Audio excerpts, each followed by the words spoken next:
Imagine holding a single ancient book, sort of like a treasure map. That's basically the most complete guide we have to this incredibly rich, complex mythology. Gods, giants, epic poetry, stuff that still grabs us today.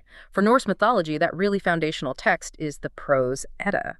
So in this deep dive, our mission really is to peel back the layers of this incredible 13th century Icelandic piece. We're going to try and uncover its, surprising origins, its unique structure, the debates, and there were debates around who actually wrote it, and maybe most importantly, why it's still so vital for anyone interested in, Thor's hammer, Odin's wisdom, and the whole poetic tradition of the North Germanic peoples. Our journey through this is guided by detailed historical accounts, academic work. We're trying to distill the crucial bits for you. It really is an extraordinary thing to have survived. And at its heart, the Prose Edda, it isn't just myths, it's actually a textbook. A 13th century Old Norse textbook written in Iceland. Textbook. Really? Yeah.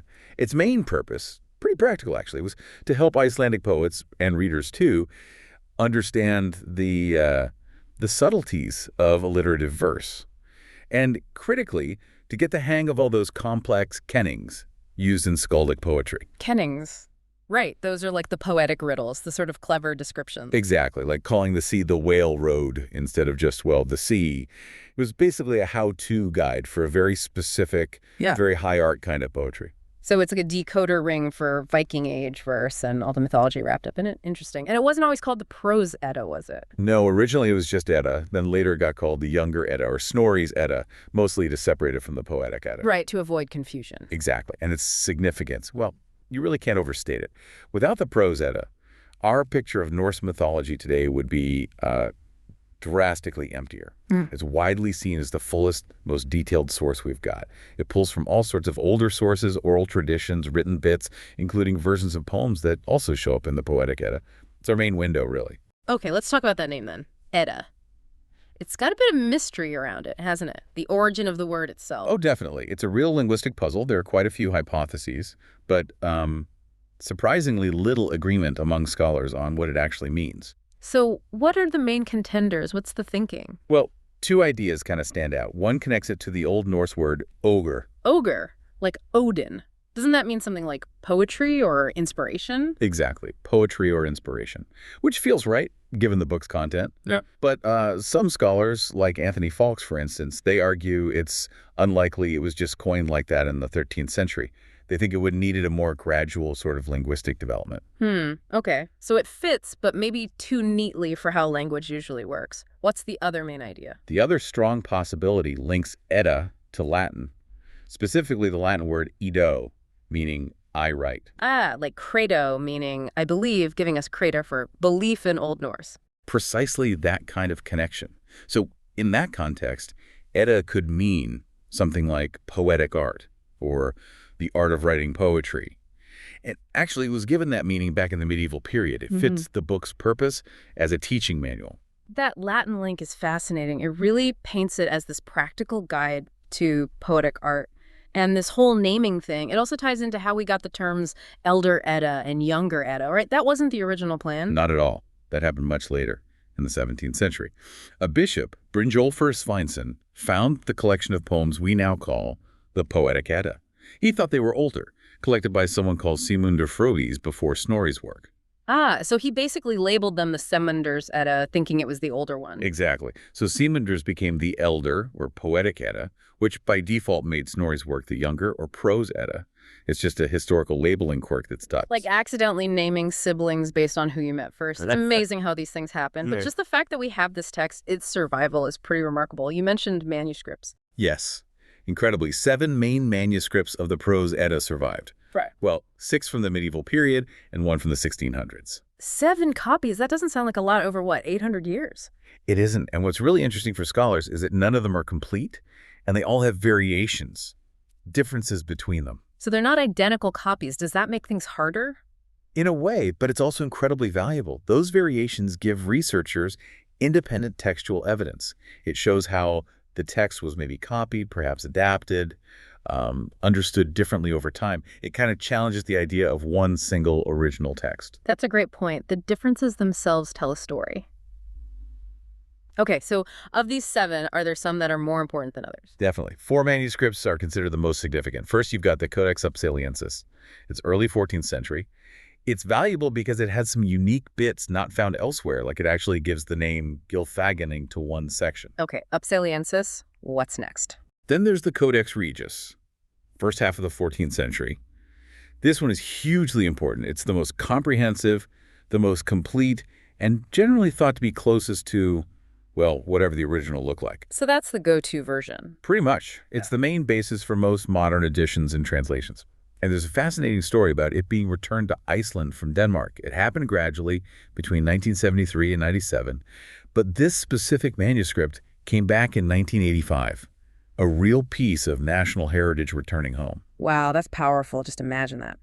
Okay, so Upsaliensis, Regius. Right. What are the other two key ones? We also have the Codex Wormianus, dated around the mid-14th century.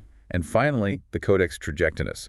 Now, this one's a bit different. It was written around 1600. So much later. Yes, but it's believed to be a copy of a much older manuscript, probably from the second half of the 13th century. So it preserves an early version. Interesting. It's like a snapshot from the past via a later copy. Exactly. And it's worth remembering, despite these manuscripts, the Prose Edda wasn't widely known outside Iceland for centuries. Not until a Latin version, the Edda Islandorum, was published in 1665. For a long time, it was kind of Iceland's secret. A hidden gem for hundreds of years? Yeah. Okay, let's tackle the big question, authorship. Snorri Sturluson, famous Icelandic scholar, law speaker, historian. He's the one usually credited, right? That's the general consensus, yes. Okay. Or at least he's credited as the compiler. What's the actual evidence for linking it to Snorri? It largely comes down to one specific passage. It's in the Codex Upsaliensis, that early manuscript we mentioned. Ah, the one with unique bits. What does it say? It says pretty directly, this book is called Edda. Snorri Sturluson has compiled it in the manner in which it is arranged here. And then lists the sections. First about the Aesir and Ymir, then Skaldskaparmál, and finally Hatatal, which it says Snorri composed for King Hakon and Earl Skuli. That sounds, well, pretty explicit. Snorri Sturluson has compiled it. Case closed. You'd think so. But it's never quite that simple with medieval texts, is it? There's still scholarly debate. Okay, so what's the counter-argument or the nuance? Well, scholars like Anthony Fawkes, who we mentioned earlier, he summarizes it well. While Snorri's involvement is widely accepted, the manuscripts themselves differ quite a bit. They might not preserve the work exactly as Snorri wrote or compiled it. Meaning maybe others added things later or changed bits? Precisely. The thinking is that some passages, maybe in Skaldskaparmál or parts of the prologue in Gylfaginning, could be later additions, interpolations or revisions by scribes down the line. So was Snorri the sole author of everything except maybe the quotes? Or was he more the master compiler and the author of Hatatal? Right, the lines get a bit blurry between author, compiler, editor. Exactly.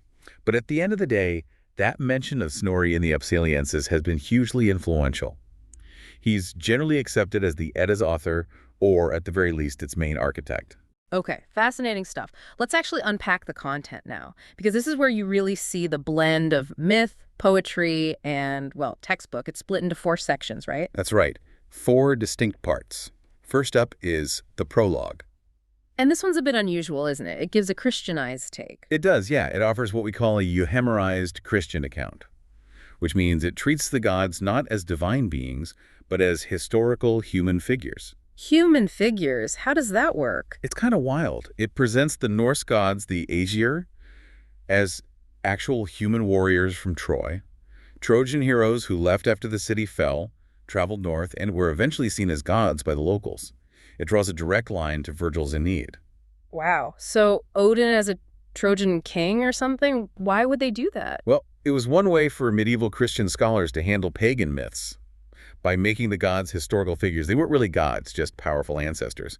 It sort of defangs the paganism while still preserving the stories. It raises interesting questions about reconciling belief systems. Very clever, in a way. Okay, so after that Trojan detour, what's next?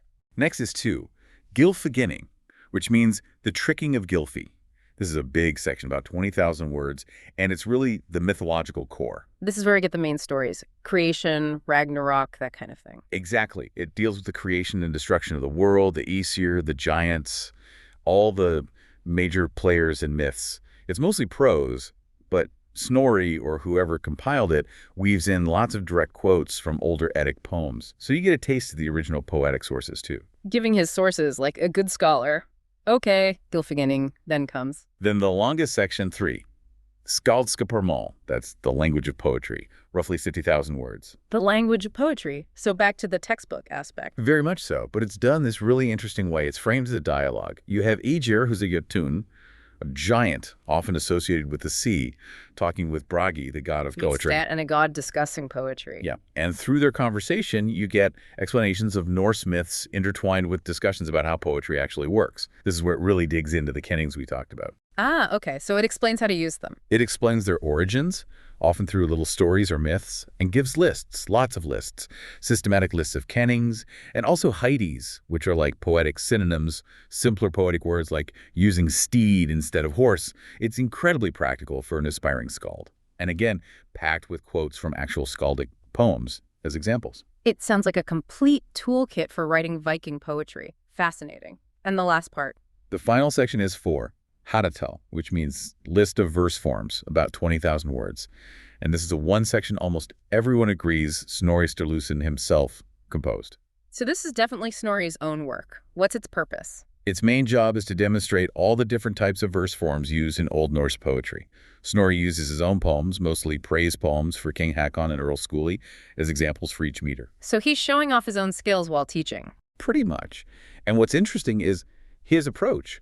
He's being prescriptive, laying out the rules, systematizing everything, but he also notes that, hey, the older poets didn't always follow these rules exactly.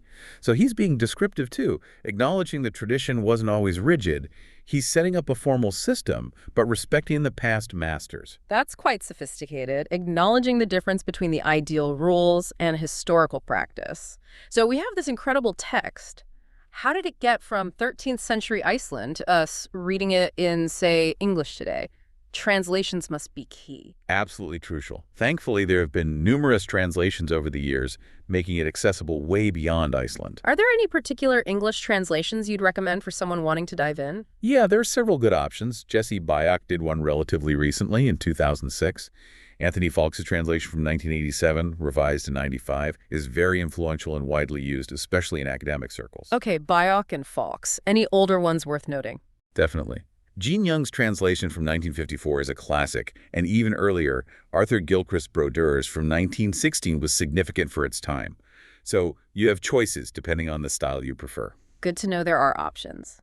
Now, you mentioned the complexity, especially of the later sections. Do translations usually include everything? That's a really important point. Many translations are actually abridged, especially the Hadpal.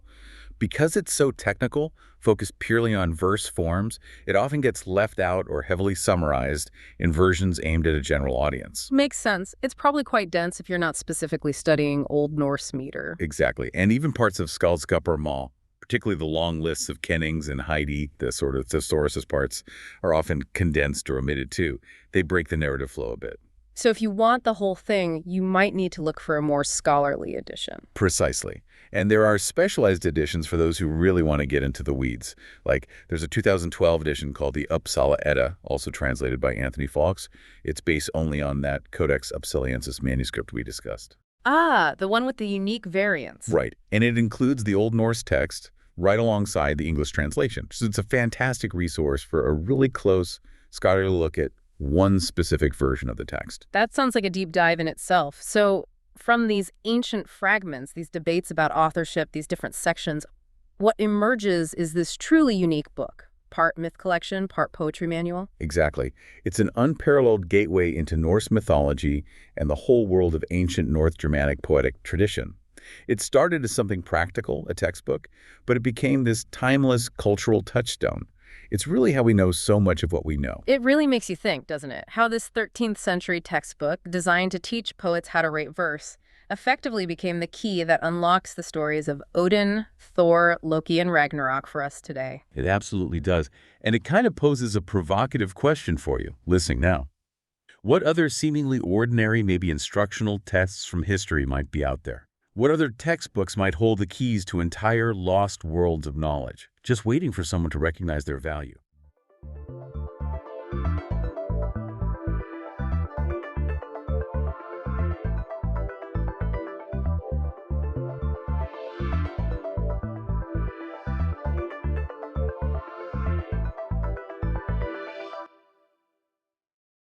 Welcome to another deep dive. Today we're plunging into a book that truly left, well, an indelible mark on the 20th century. It still echoes today.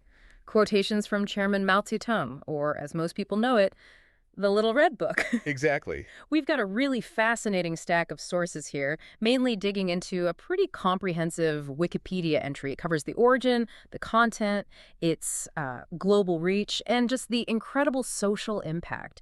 Our mission, like always, is to pull out the most important nuggets, the key insights, basically giving you a shortcut to being, really well-informed about this pivotal piece of literature and propaganda. Yeah, and what's so fascinating here, I think, is digging into not just what was in it, but how this collection of writings became such a dominant symbol and a tool. We'll look at the strategic thinking behind its production, the sheer scale of its distribution. Which is just staggering. It really is. Yeah. And how its influence spread way beyond China, why it became so central to that political movement, and how its legacy evolved over time. Okay, let's unpack that journey then, starting right at the beginning.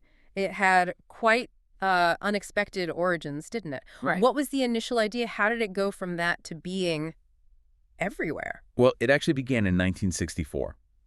And not as a public thing at all. It was designed as an ideological handbook specifically for the People's Liberation Army, the PLA. Right, for the military. Exactly. And this was really pushed by Lin Biao, who was the Minister of National Defense then.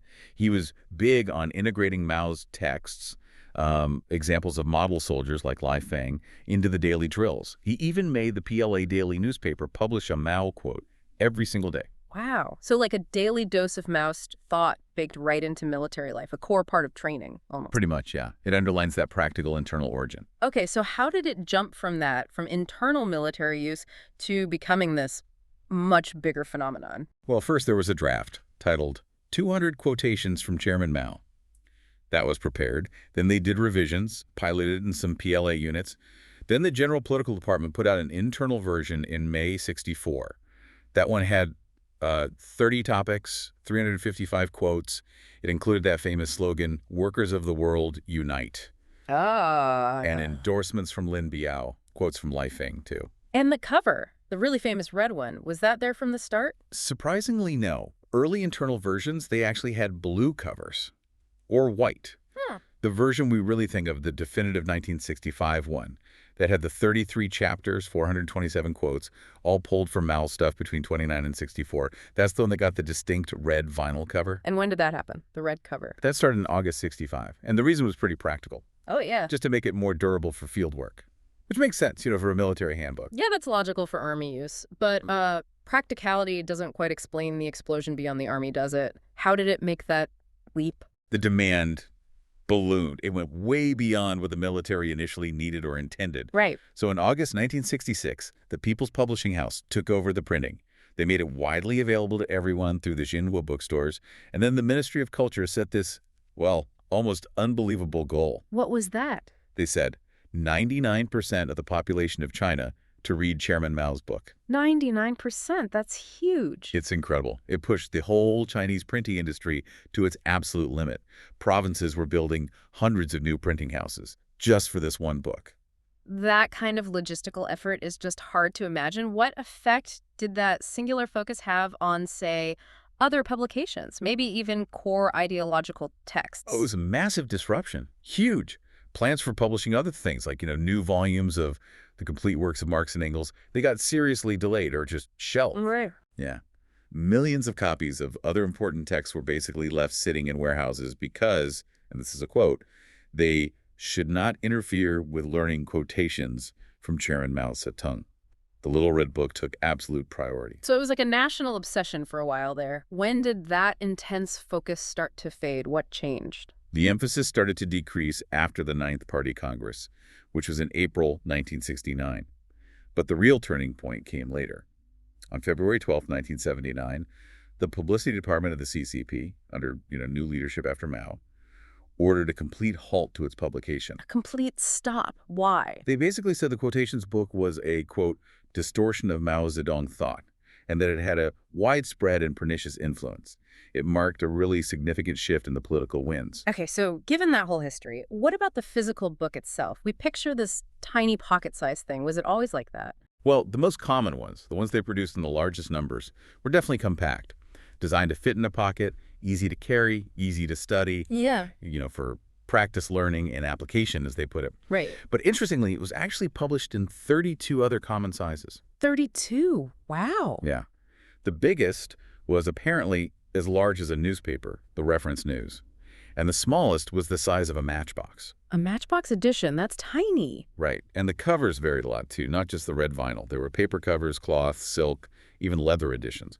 So, yeah, the Little Red Book image is strong, but the reality was much more diverse physically. Okay, so we've covered the how and when of its publication, the incredible scale, but let's get into the what. What was actually in the book? What were the key ideas Mao wanted to get across with these 427 quotes? So it's structured thematically into those 33 chapters. The quotes themselves, they range from just a single sentence to maybe a few short paragraphs, mostly pulled from Mao's bigger selected works. The layout is logical, usually tackling 1 to 3 main themes per chapter. The idea was clearly to distill these, well, sometimes complex ideas into easily digestible, sort of actionable principles. Can you give us some examples? What kind of concepts really jump out, and maybe why those specific messages were chosen? Sure. One really notable chapter is titled Imperialism and All Reactionaries Are Paper Tigers. Paper tigers, okay. Yeah, it was an incredibly potent message at the time. It acknowledged that forces like, say, U.S. imperialism or internal Chinese reactionary forces, they were real dangers. But, it argued, because communism's goal was inherently just, these other forces, being self-centered and unjust, would ultimately prove to be much less dangerous than they seemed, after a struggle. So kind of a psychological tool to boost morale against big enemies. Exactly. A way to frame challenges as surmountable. To defy what might seem like overwhelming odds. Very powerful for mobilization. Makes sense. What about the role of the people themselves in this framework? Well, you have chapters like Serving the People. This really emphasizes the duty of the cadre's party officials, leaders, and the party itself to always put the people's interests first. It explicitly states that without that focus, their work is useless. So legitimizing the party as servants of the people. Precisely. Framing their authority in that way. And then there's the mass line theme. This highlights what Mao saw as the inexhaustible creative and productive power of the Chinese masses. It suggests party members should really take their cues from the people, make sure policies actually align with what the masses needed and wanted. You mentioned earlier one text that was reproduced in full, which seems unusual for a book of quotes. Tell us about that one. What was the lesson there? Right, that's an interesting point about how lessons were taught, not just stated. Chapter 21, Self-Reliance and Arduous Struggle, it includes the only complete text in the whole book. Which was? It's an old Chinese fable, retold by Mao in 1945, called The Foolish Old Man Who Removed the Mountains. Ah, I think I know that story. Yeah, it's an allegory, right? About perseverance, about collective effort tackling seemingly impossible tasks. It strongly reinforces that idea of China needing to become self-reliant, primarily through class struggle. It's a very visual way to convey that message. Keep digging, together, and you can move mountains. That is memorable, yeah. Very visual. Were there other, maybe unexpected topics or concepts defined in a unique way? Yes, definitely. For instance, there's a chapter called Correcting Mistaken Ideas. It advises avoiding something in terms of liberalism. Liberalism, in the Western political sense. No, not really. It defines it more as a kind of individualistic, almost bourgeois dislike of discipline. Where someone might avoid conflict or maybe difficult work just for their own immediate comfort, letting problems get worse. Ah, I see. So more about personal conduct and discipline. Exactly. It emphasizes strict ideological commitment and collective responsibility over individual ease. And then there's also a whole chapter just on women. Oh, what did that say? It explicitly recognizes women as a huge productive force in China. It advocates for sex equality and for easing the multiple burdens women often carried. That was quite a significant statement for that time and place. Okay, the sheer scale of production and distribution you mentioned, it's just staggering. How widespread did its influence actually become, both inside China and, beyond? Well, from the mid-60s to the mid-70s, some sources say it was the most printed book in the world. The most printed globally. That's the claim. Now, exact numbers are tricky, but sources talk about over 6.5 billion printed volumes distributed. Billion with a B. Yeah, with over 1 billion official copies just between 66 and 69. Plus, who knows how many unofficial reprints. That's almost impossible to comprehend. It really is. It became massively popular during that Learn from the People's Liberation Army campaign. And get this, on National Day in 1966, they handed out 1 million copies just to the Red Guards, the young revolutionaries who traveled to Beijing. 1 million copies in one day. Wow. And it went international, you said? How did that work? Yeah, it did. Although, interestingly, the Foreign Affairs Department first asked foreigners to return their copies in March 66. Return them. Why? Because it was seen as being for internal education. But that's just proved totally impractical. So the very next month, they decided foreigners could request copies. Okay. By later in 66, it was approved for export. It got translated incredibly quickly into more than 50 languages. 50 languages. Yep, and by May 67, bookstores in 117 countries were distributing it. Places like the UK, France, Japan, even the Soviet Union, plus nations across Africa and the Arab world. That's incredible reach. It was huge.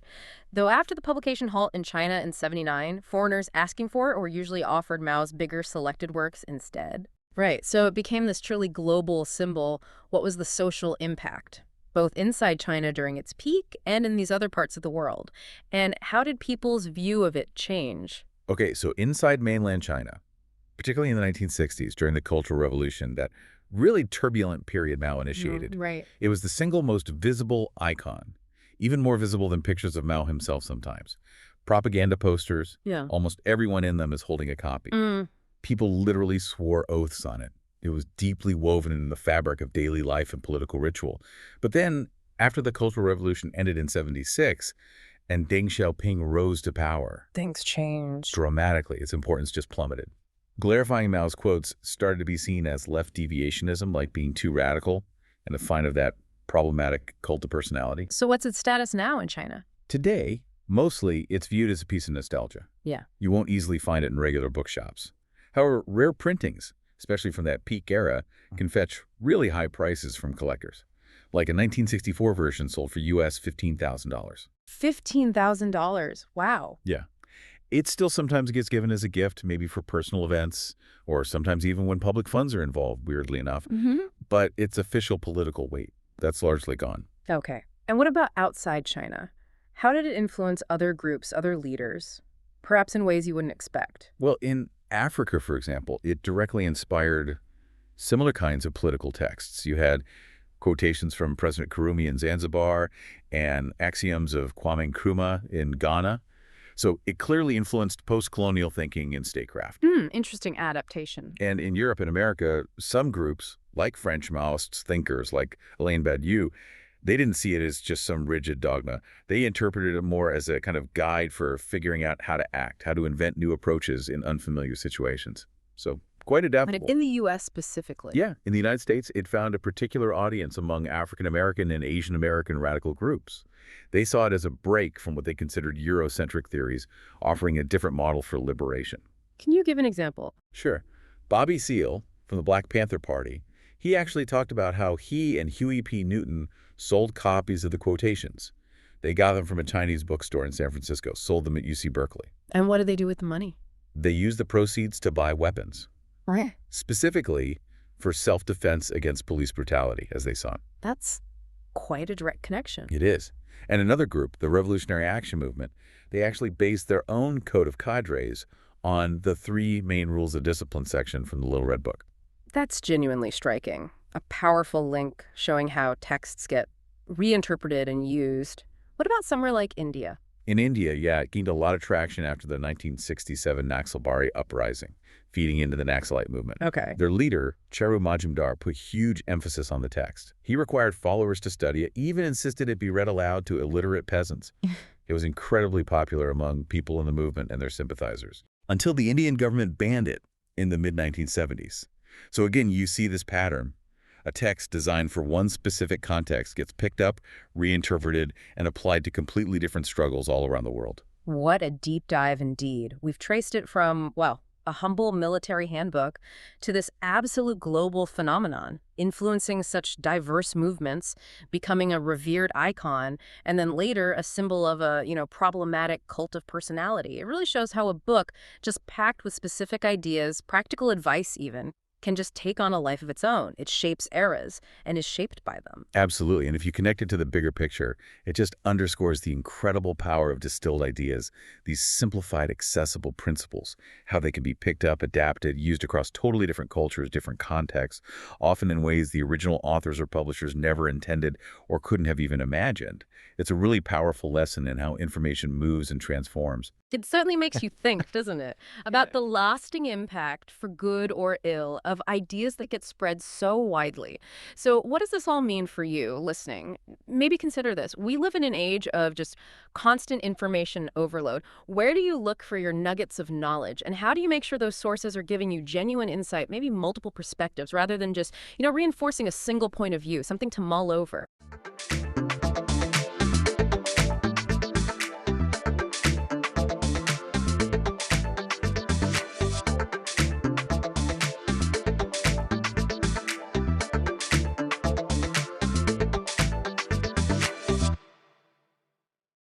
Okay, so when you hear Garden of Eden, what immediately comes to mind? For most of us, I think it's, that perfect biblical paradise, right? But what if that iconic story is just, well, one part of a much bigger picture? What if its echoes spread across continents through really ancient myths and maybe even challenge how we think about time itself? Today, we're doing a deep dive into the Garden of Eden, this really multifaceted concept. And this isn't just going to be a simple retelling. Think of it more as a shortcut, a way to understand how this foundational place has been imagined, debated, and reinterpreted over thousands of years and across so many cultures.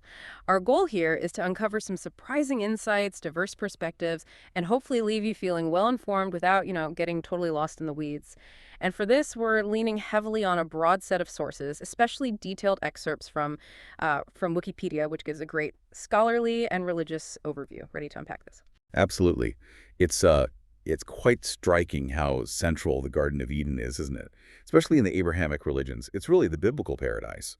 But, it's not always just called Eden. Right. Our sources mention other names too, like the Garden of God or sometimes terrestrial paradise. And I think most people connect it just with Genesis chapters 2 and 3. Yeah, almost exclusively. But the imagery and even direct mentions, they actually pop up elsewhere in the Bible, like Ezekiel 28 and 31. Exactly. And you see its themes echoing in places like Isaiah 51, Ezekiel 36, even Joel chapter 2. So it's definitely more than just that one creation story. That's a really crucial point. It shows Eden's influence runs deeper than a single narrative. It's a recurring foundational motif. And the name Eden itself, that opens up even more layers. How so? Well, it might come from the Akkadian word edinu. Edinu, what does that mean? It means something like plain or steppe, or maybe an Aramaic root word that suggests fruitful or well-watered. Okay, so like a geographical description almost. Sort of. But then you also have this other interpretation, which is really fascinating. Go on. There's a Hebrew association with the word for pleasure or delight. Ah, okay. And that's why the Latin Vulgate translates it as paradisum voluptatis. Paradise of pleasure. I think I've heard that phrase. Yeah, it's in the Diaremes Bible. And right there you see this potential tension, don't you?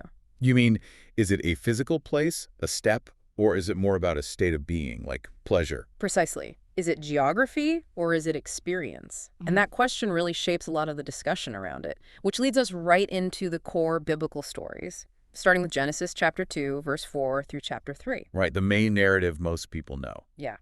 YHWH Elohim creates Adam, the first man, places him in this garden planted eastward in Eden. And it wasn't just any garden. There were specific trees that were, well, central to the whole thing. Absolutely central. The text mentions every tree that is pleasant to the sight and good for food, but singles out two, the tree of life and the tree of the knowledge of good and evil, the forbidden one. The forbidden one. Then, the story unfolds. Eve's creation from Adam's rib, the serpent's temptation. They eat the fruit, gain knowledge, but then they're expelled. And the reason for the expulsion is key, right? To stop them from eating from the tree of life, too. Exactly. To prevent them from living forever in that state. And then, of course, the cherubim and the flaming sword guarding the way back. Such a powerful image. Choice, consequence, separation. It really is. And Genesis even gives us this geography in chapter 2, verses 10 to 14. It's fascinating, but also a bit puzzling. You mean the rivers? Yeah, the 4 rivers. It says a river flows from Eden and splits into 4 heads. Pishon, Gihon, Tigris, which is Hiddekel in Hebrew, and the Euphrates, or Perath. And it even describes the lands they flow through. Pishon goes around Havilah, where there's gold. Right. And Gihon compasseth the whole land of Cush. Okay, Cush. Usually associated with Ethiopia, right? But that seems far from the Tigris and Euphrates. It does. And here's where it gets really interesting. The first-century historian, Josephus, he actually identified Pishon with the Ganges. The Ganges. In India? Yeah, and Gihon with the Nile. Wow. Okay, that's stretching the map quite a bit. It certainly is. Though it's worth noting, some sources suggest Cush might actually refer to Cassia, the land of the Kassites in Mesopotamia. Ah, okay, that would fit much better geographically with the Tigris and Euphrates. It would. But this ambiguity itself, makes you wonder, is Genesis trying to give us, precise coordinates? Or is it painting a more symbolic picture of a world center? That seems like a key question. Is it literal geography or symbolic landscape? Exactly. And that symbolic weight is clear when you look beyond Genesis, too. Like in Ezekiel chapter 28. The prophecy against the king of Tyre. That's the one. He's described in incredible terms the seal of perfection, covered in precious stones, placed by God in Eden, the garden of God on the holy mountain. He's even called a guardian cherub. But then, just like in Genesis, there's a fall. The king sinned, it says, through wickedness and violence. He's driven out, cast down, consumed by fire. A horrible end. So it's another echo of that pattern. Perfection, sin, expulsion. A very powerful echo.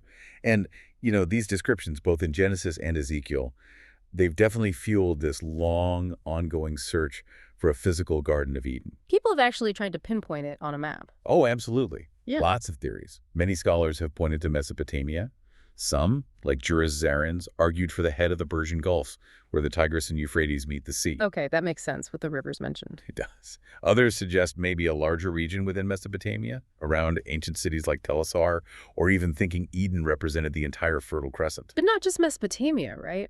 I seem to remember other ideas. Definitely. Some theories look north, towards the Armenian highlands, or the Armenian National Plateau. Armenia? Yeah.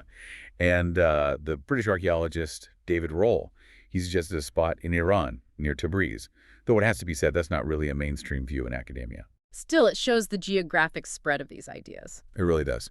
And then there's the connection to Lebanon. Lebanon, how does that fit in? Well, the scholar Turge Stordelin connects Ezekiel 28, that King of Tyre passage, to Phoenician mythology, arguing it places Eden symbolically in Lebanon. Ah, linking it to the famous cedars and forests there. Exactly. That symbolic connection between paradise, Eden, and the forests of Lebanon seen in prophetic writings.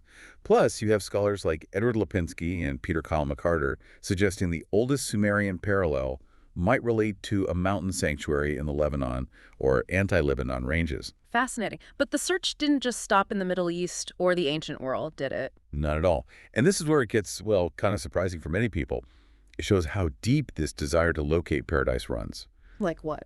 For instance, some early leaders in the Latter-day Saint movement believed Eden was actually in Jackson County, Missouri. Missouri? Seriously. And that Adam on the Ammon in Davies County, Missouri, was where Adam and Eve lived after the expulsion. Wow. Okay, that's unexpected. Any others? Oh, yeah. The Panacea Society believed it was in Bedford, England.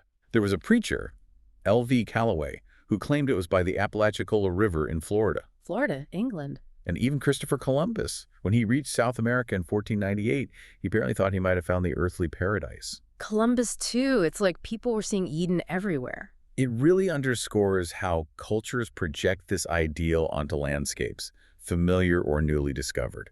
It's not just about finding a point on a map. It's maybe about grounding this universal longing for a perfect origin. That makes sense. And this idea of a blissful garden, it's not unique to the Bible, is it? Not at all. You find parallels in many mythologies. Take Sumerian myth. They had Dilmun. Dilmun. Yeah, described as this paradise for immortals, a place where sickness and death just didn't exist. Yeah. Very Eden-like. Any others? Well, the Garden of the Hesperides in Greek mythology has some similarities too, this guarded special garden. Okay, so the concept resonates across cultures. Deeply. And some scholars have even proposed a direct link, a possible origin for the biblical story in Canaanite myths. From Canaan? How? This comes from scholars like Corpel and de Moor, who tried to reconstruct narratives from Ugaritic clay tablets from ancient Ugarit. Okay. Their reconstruction suggests a story where the creator god, El, and his wife Asherah live in this amazing garden or vineyard on Mount Ararat. Mount Ararat. Interesting. Yeah, and in their version, another god, Horon, tries to usurp El. He ends up transforming the tree of life into a tree of death, spreads poison, and then acting as a serpent, bites Adam, causing the loss of immortality. Whoa. That sounds remarkably parallel in some ways. It does. And this is really important. We need to include the counterpoint. Okay. Scholar John Day, for instance, argues pretty strongly that these specific reconstructions are highly speculative, maybe even dubious. So it's a fascinating theory, but definitely debated. Right. Important to show both sides of that academic discussion. Absolutely. Balance is key. Now, you mentioned the word paradise earlier. Its history is interesting, too. Yes, extremely. The word itself has traveled. Paradise came into English from French, which got it from Latin paradisus, which borrowed it from Greek paradisus. Okay, Greek. Where did they get it? From an old Iranian word, paradaia. Paradaya. What did that mean originally? It literally meant a walled enclosure, like a walled garden or park. A walled garden, like the Persian royal gardens. Exactly like those. By around the 6th or 5th century BCE, this Iranian word had spread. It got borrowed into Akkadian as pardesu, then into Greek, Aramaic, pardesa, and Hebrew pardes. So everyone started using this word for a fancy garden. Pretty much. Yeah. But what's really compelling is how the meaning sort of shifted over time. Shifted how? While it started as walled enclosure, later on, in Iranian usage itself, it broadened out to just mean a plantation or cultivated area, not necessarily walled anymore. Huh. So the walls weren't always part of the meaning later on. Right. And this whole journey of just one word, paradise, it really shows how ideas and concepts of place can travel across languages and cultures, picking up new layers of meaning along the way. That's really cool. So when we look at the Hebrew Bible, the Tanakh, does the word pardes mean the Garden of Eden there? Actually, no, not originally. When pardes appears, like in Song of Solomon, Ecclesiastes, Nehemiah, it just means a regular orchard or park. Just a normal part, not the garden. Correct. It's only later in Jewish apocalyptic literature and in the Talmud that the word paradise really gets strongly linked with the Garden of Eden and also with its heavenly counterpart, its prototype in heaven. So that connection wasn't there from the very beginning in the text. It seems to have developed. But this raises questions about dating, when did this happen? Yeah. Well, we have scholars like Mari Livrani who argue the Eden story was modeled on those Persian royal gardens, suggesting it was written down during the Persian period. Okay, so a later date. But then someone like John Day uses linguistic evidence to argue for an earlier pre-Persian composition. And Lauren Steger even sees connections to Solomon's temple. So disagreement among scholars on the timing and influence. Definitely. It shows it's still an active area of academic discussion. And the Greek translation of the Hebrew Bible, the Septuagint, how did that handle it? The Septuagint is key here. It used that Greek word paradisos to translate both the Hebrew pardes, orchard, and the Hebrew gan, garden, specifically the Garden of Eden. Ah, so that really cemented the link between paradisos and Eden in the Greek-speaking world. It absolutely did. And then stepping into the New Testament, the concept of paradise evolves again. It starts to signify the place where the blessed go after death. The realm of the blessed. Okay. What about Islam? Does Eden figure there? In Islam, the Quran speaks of Jannat Natni, Which means gardens of Eden, or gardens of perpetual residence. It's a destination for the righteous. The Quran also often refers to the garden, Al-Jannah, as Adam's first home. Though, interestingly, his spouse isn't named as Eve in the Quran itself. Huh. And how is the expulsion, the fall, viewed? That's actually a really insightful difference. Many major Islamic interpretations from scholars like Ibn Kathir or Al-Razi don't see Adam and his spouse's departure from the garden primarily as a punishment for disobedience or, a failure of free will. Not a punishment. Then what? It's often understood more as an act of God's divine wisdom, Igma, part of a larger plan. A plan for what? To allow God's full range of attributes like love, forgiveness, mercy, to unfold on earth. And also for humans to truly appreciate paradise by first experiencing the trials and suffering of this world. That's a very different perspective on the meaning of the expulsion. It is quite different, yeah. And within Islam, there's also discussion about where this garden actually was. Like the location debate again? Exactly. There are generally four main interpretations. Mm-hmm. It was the ultimate paradise itself, or maybe a separate special garden created for Adam, or was actually located on earth, or, finally, that it's best not to get too concerned with the specific location. A range of views. Yes. And you have Scholars like Tio Shanavis, who argue for an earthly location, partly based on a hadith, a saying attributed to the Prophet Muhammad, which states that no human eye has ever seen paradise. Since Adam was human, his garden couldn't have been the ultimate paradise. Interesting logic there. Now, going back to Jewish thought, especially later traditions. Ah, yes. Jewish eschatology, the Talmud, Kabbalah. Here, we find this really fascinating idea of two Gardens Eden. Two Edens. Two types, yes. A lower Gan Eden, that's the terrestrial one, abundant, the one Adam lived in, and then a higher Gan Eden, that's celestial, heavenly, reserved for the righteous souls after death, a place no mortal eye has ever seen. The higher one? Yeah. Is that the ultimate paradise? Essentially, yes. It's sometimes called the Garden of Righteousness, believed to have been created right at the beginning of creation, and it's destined to reappear at the end of time. It's where the righteous dead are said to walk with God. Wow. Are there descriptions of these? Oh, absolutely. Louis Ginsberg's collection, Legends of the Jews, is full of incredibly vivid details compiled from various sources. Like what? Give us an example. Okay, so for the lower Gan Eden, it says the tree of knowledge acted like a hedge around the tree of life. And the tree of life was so immense, its trunk would take 500 years to walk around. 500 years, that's fast. Incredible scale. It also says all the world's waters, Tigris, Nile, Euphrates, even the Ganges again flow from beneath the tree of life. And before the fall, angels served Adam and Eve cooked meat, and all the animals understood human language and were peaceful. A true paradise. What about the higher Eden? The legends describe the soul's journey there. It apparently passes through the lower Gan Eden, entering via the cave of Machpelah, which Adam himself guards. Adam guards the entrance. According to this legend, yes. Then the soul goes to a gate, guarded by a cherub with that flaming sword, and then ascends to the higher Eden via a pillar of fire and smoke. These are incredibly rich, imaginative pictures. They really are. It shows how Eden evolved into this complex, multi-layered spiritual landscape in Jewish thought. It's far beyond just the Genesis story. Miles beyond. Now, what about Christian views? Any unique takes there? One particularly interesting concept, especially prominent in Eastern Orthodox theology, is the idea of an atemporal fall. Atemporal, meaning outside of time. Exactly.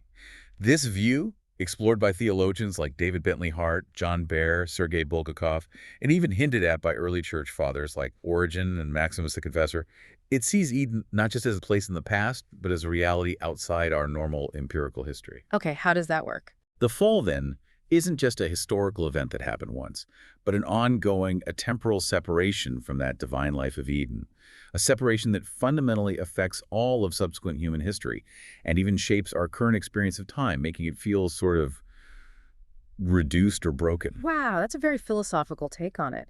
Eden as a state we're separated from, affecting time itself. It's deeply philosophical, yes. Right. It reframes the whole narrative away from just a historical incident. Any other interpretations? Maybe from less mainstream groups? Well, briefly, you have Gnosticism.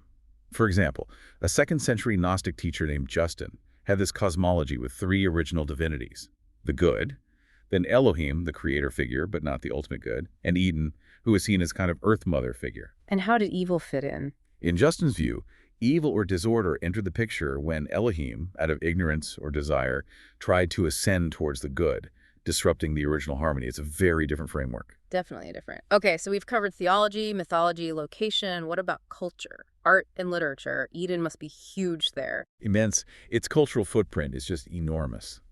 In art, you see depictions going way back, like Byzantine mosaics in Ravenna. What are the common scenes? The big ones are usually the creation of Eve, the temptation by the serpent, the moment of the fall itself, and the expulsion. You see these over and over. Michelangelo's Sistine Chapel ceiling comes to mind immediately. Absolutely iconic. And there's also that famous painting, The Garden of Eden with the Fall of Man, by Jan Bruegel the Elder and Peter Paul Rubens. Oh, the one with all the animals. That's it, packed with diverse animals all living peacefully together, representing that pre-fall harmony. It's a very popular image of Eden. It's found in literature. Well, medieval writers often used Eden as a locus amenus, basically, a perfect, beautiful, idyllic, natural setting, sometimes as a backdrop for themes of human love. Like a perfect garden setting. Exactly. Then you have Dante Alighieri in his Purgatorio, who places the earthly paradise, Eden, at the very top of the mountain of Purgatory. Why? For Dante, it represented the state of innocence humanity lost, sort of pledge of eternal life, but also a gateway towards the true celestial paradise. It has this dual nature. Fascinating. And of course. You can't talk about Eden in literature without mentioning John Milton's Paradise Lost. Right. Probably the most famous exploration of the story. Absolutely central. It delves so deeply into the characters, the motivations, the cosmic scope of it all. And much more recently, you have plays like Arthur Miller's Creation of the World and Other Business, which also engages with the Genesis narrative. So from ancient texts to modern plays, it just keeps inspiring people. Constantly. It shows how this one core concept has fueled just countless forms of human creativity, with each generation finding new ways to interpret its meaning and relevance for themselves. Okay, well, that was quite the journey. We've really covered a lot of ground here. From the core biblical stories in Genesis and Ezekiel, the search for actual physical locations from Mesopotamia to Missouri, Yeah, quite a range. to the echoes in Sumerian, Greek, maybe even Canaanite myths. We looked at how the word paradise itself traveled and changed. And the diverse theological takes across Judaism, Christianity, Islam, Gnosticism. Those incredible details from Jewish legends about the two Edens, the Christian idea of an atemporal fall, the Islamic view of the expulsion as divine wisdom. And its massive impact on art and literature through the centuries. It really is astonishing, the breadth of it all. Hopefully, for you listening, this deep dive has served as that shortcut we promised, a way to grasp the surprising depth and the incredible cultural reach of the Garden of Eden without feeling overwhelmed. It's clear it's far more than just a simple story. Absolutely. And maybe here's a final thought to leave you with. Given how persistently this idea, this concept of a perfect, blissful garden, a paradise, shows up across so many different cultures, different times, different beliefs, what does that tell us? What does this enduring, almost universal human yearning for a perfect beginning, or maybe a glorious end, suggest about, well, human nature itself, our deepest hopes, maybe your deepest anxieties? Something to think about.